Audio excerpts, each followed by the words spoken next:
I got yelled at last night at the Whitney because I almost knocked over a piece of trash.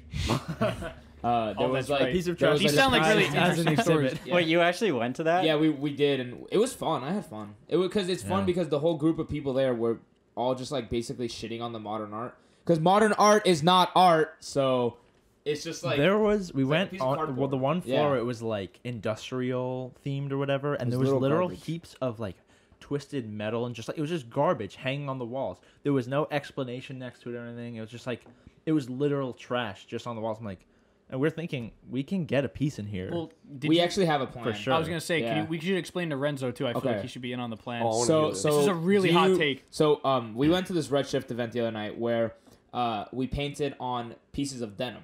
Now I painted this horrific picture of Garfield on this piece of denim that now hangs up in our house. Las Vegas. So we thought that what if we painted a series of paintings onto these denim jeans about Garfield? And now not only does painting Garfield on pieces of denim poke fun at like American culture, it also it? pokes fun at consumerism because Does we're it? literally painting Garfield, which is one of the greatest cartoon icons, onto denim, which is a very, very American thing. No, and the then two also things that artists hate most is capitalism and America. And America. And if you shit on those things, you're golden. You're we're going not shitting on BTC loves capitalism. Yeah, for the record, this is an ironic. We hate But, be an China. ironic. But China. no, but the good thing that I was thinking is like Garfield like just vores. He just eats everything. So Yeah. he I'm gonna represents eat like everything. he Gluttony. represents the big gluttony Yeah. of CEOs and like companies and shit. Yeah. And then denim is like the hardworking American proletariat. Or Yeah. yeah, the other angle What of did you this. say? Honestly, I'd argue that jeans are the clothes of the people. You No, know, that's what, if we're trying to take the other another- angle is like It's power to the, the people. It's exhibits. denim The being exhibits in these museums are like by famous artists or whatever. Like And the only reason you have they're to there you is have 'cause to they're have some famous. status to get a piece in. art. Yeah. But the angle we're taking is like, well, you shouldn't have to be a man of status to A man or a woman. or a woman or neither or some combination of the Or a two. cuck. You shouldn't have to be some person of status to get art into an exhibit. Art is for the people and of the people, and that's what Denim the denim represents that. represents. So that's our idea, and I would love to get like there's certain rooms like there was the jazz room we were in that had like a main area, and then there was a little hallway that went to a little theater, and I would love to contact Chipple Dipple and see if he would be willing to let us play the Garfield videos on repeat in that theater. That would be amazing. And people sit there and watch and be Like This is so deep. This is really I deep, got you. and then we're just the whole thing is just a giant shitpost. Oh, Because again, modern art is really not art. I don't believe it is. So like, it depends. Aaron, I got yelled the at piece for of trash literally that you almost almost knocked knocking over, over That's a not piece art. of cardboard with paper and duct tape. Why? My theory is that the entire museum is an exhibit because you get people to walk in, pay money to look at trash, and then they think it's something real. That's So that's is insane. the That's- Whitney just a social experiment? I It think could so. be. I wouldn't be surprised Whitney's if it just was. an epic prank. It's just an There's Pranked, actually bro. No, really. pwned. One of my friends was telling me about some like I don't remember what the video was, but it was basically talking about like modern art and basically like this like art professor did this like social experiment with his students and he showed them a Jackson Pollock painting. You know, he like does like the rainbow cum blasts, right? So like Why do you say So, that so matter of factly? he showed them like these paintings like, you know, tell me like how this like makes you feel, like, you know, why is this painting great, you know? And you know, the students say, oh, well, you know, he conveys these emotions with like whatever, and like, you know, he's going off, right? And as it turns out, the Jackson Pollock painting that's his name, right? It's Jackson Pollock, right? Yeah, Jackson Pollock. The paintings that he showed them were actually just like a zoomed in picture of his smock. Really? Yeah. Yeah. That's And- pretty quirky. Yeah, and so it was just like, it's like, oh, turns out this actually wasn't art. It was literally just like The his shit. smock the whole time And with that's a bunch what of colors. that's what I don't like. And, is, like there are things that truly have meaning and have Yeah. value, but then there's things that people try to derive value from when there's nothing. Yeah, and and it's, People it's people okay do that to with think people there's do a- that with books Yeah. too. Yeah. And like movies. Yeah. But The thing is though, like, I don't think that all modern art's necessarily bad. I think, you know, it's more complex than I'm making it out to be. You know. I think the So- issue is that while there is abstraction in art and there needs to be abstraction in, I think you need to have a certain level of abstract, right, in your art pieces, in your music, and Anything. it's just in anything. But the problem is that a lot of modern art takes like the concept of being abstract to a level that it becomes so abstract that it loses meaning. Can you really tell me like They're just trying to do it for they're the sake just of trying to doing do it for the sake of doing, and on top of that, like, oh, like it has more meaning because it's so abstract. No, I think it loses meaning because you're becoming so abstract that you lose the point of like accessibility almost to a certain point. Which not everything has to be accessible, but I do think that things have to be accessible to a certain point so that most people can make some sort of meaning out of it. But when you become so abstract, you can't make that meaning anymore. My balls are accessible. Okay. Or maybe that's the point. For there to be no meaning at all. Well, My balls have no meaning there was at all. one piece. It was like red. Let me show you guys a picture. But it was just red, blue, and yellow, and it was That's just like the Romanian flag, isn't it? verticals.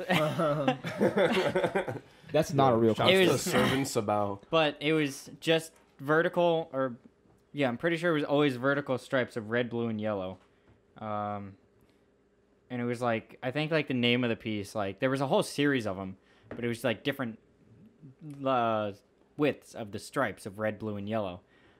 But it was like, and it was made by some Jewish guy, and like some anti-Semite came and tore like with a box cutter and just cut across this huge canvas that's like 18 feet wide. And when they tried to restore it, lame. they used like a very similar color of red, but when people saw the restoration, like people who had seen the original piece and came back to the restoration, they were like, it's not the same. Like even if like they didn't know necessarily that it had been destroyed, it was because of the way that he had created the colors that were so evocative of, So people who didn't realize it was destroyed just kind of looked at it and like realized it was different. yeah. Wow. Yeah, Just I mean, because like, of the way that he had made the paints, it was like, I mean that makes sense. I mean, it's like, a slightly different like detail. And like, I don't know, just like my thing with art is like, I think like in that case, like I would say that like, a series of like stripes, like just even though if it's just like a simple like, I think that's like art. It's not like something that's like, wow, this is like an amazing like masterful work of like, some like kind of ingenious like creativity, but like, it's still like something that someone created, and I think that there is some degree of like, I don't know, yeah. spirit that you could put into, drawing straight lines, meticulously, so to say. So here's the piece. So you can't see it too well, but on the very right side, like over here, there's a little stripe of yellow, and there's blue, and it's red. But the way that he made the red, it was like when they tried to restore it, they couldn't get it back to the That exact color. thing, and like people would just like look at this and like be like, whoa. It's different. Even though it's like but it was so simple, but like because of the way that it was made was more important than like the actual final content.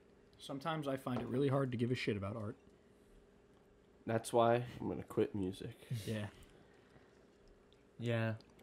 Well, I think there's definitely a difference between visual art and musical art, Yeah, obviously. especially No, but you get the same types of stuff, like the do. same patterns. Like The you same have bullshit? like like you have regular music, like what people would call regular music that like is accessible and whatever, and then you have people like I don't know Yoko Ono Yeah, I was doing about her to say chants Yoko and Ono. whatever. It's like weird, like but she's gonna say it's super deep and meaningful, and but I No, don't it's know, not. Yeah. She just Have you seen the video of Chuck Berry taking away the microphone from Yoko Ono? Oh, when I they were wish. playing with John Lennon. It's really funny. That Like, sounds it Wait, was- fun. you've not seen It it? was I John haven't, Lennon, no. Chuck Berry, and Yoko No, Ono. no. Yoko took it from Chuck Berry, and like, no, it was like, it was No, like, like I'm pretty sure Yoko was like wailing and stuff Yeah, first, yeah, and that then was Chuck it. Berry literally comes over and like takes the mic from her. Oh, like, okay, I mean, like, shut up, boomer. yeah, they're just like playing some like blues, like, or it wasn't even like a blues. It was like kind of like a upbeat kind of like, Yeah. Chuck Berry style kind of song, and then just out of nowhere you hear Yoko like, I would hit her upside the head. yeah. I mean, that's not unlike John Lennon, but Oh. Yeah. Oof. Yeah, my friend did it, and the other day I texted him. His dad's one of the biggest Beatles fans I've ever met, and I was like, "Hey, it's John Lennon's birthday. Like, this is a joke. Go beat a woman in his honor. And he goes, what do you mean? I'm like, didn't you know that John Lennon like actually admitted to like beating his first wife Cynthia? And she's just like, no, I didn't know that. And I was like, well, John Lennon's not a nice Fake guy. fan. Yo, let's skip to that. Fake fan. Let's Honestly. skip to that time cut where Frank said, "Beat a woman." Yeah, just cut that out. Okay. Have a timestamp. That's going on the soundboard. Yeah. When we make the sound, The new Yeah. AEC soundboard. Gotta have Makes that. Yeah.